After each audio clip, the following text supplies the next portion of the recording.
مرگ تاریخی گوگرد قدمتش برمیگرده به 400 سال پیش. البته محلی اعلام میکنن که مجمع مربوط به 750 سال پیشه. تنها سند مکتوبی که از مجمع وجود داره مربوط به 140 سال پیشه که نشون میده مجموعه مهریه خانم علی خان بوده، شخصی که مالک مجموعه بوده. نصف مجموعه مهریه خانم علی خان بوده. مجمع در زمان گذشته به عنوان کاروانسرا و مهمانسرا و در زمان جنگ به عنوان دژ نظامی ازش استفاده میشد.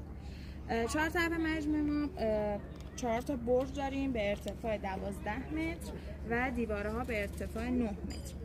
چای خونه که ساختمون روبرو هستش که الان توی تصویر داریدش، در زمان گذشته طبق گفته ها به عنوان آب انبار ازش استفاده می شده.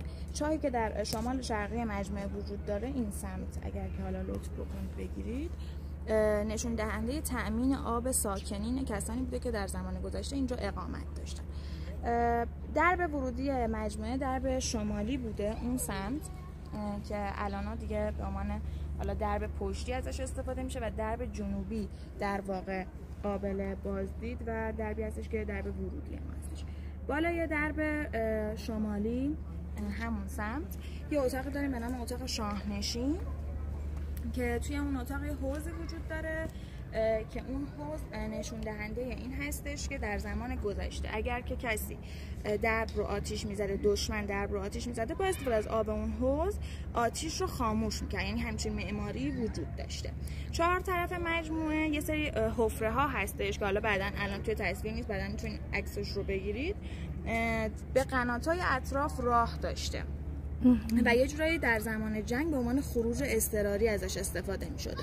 الان به عنوان کانال حالا تأسیسات و یه جورایی لوله ها و اینجور چیزا ازش عبور کرده و به عنوان تأسیسات ازش استفاده میشه.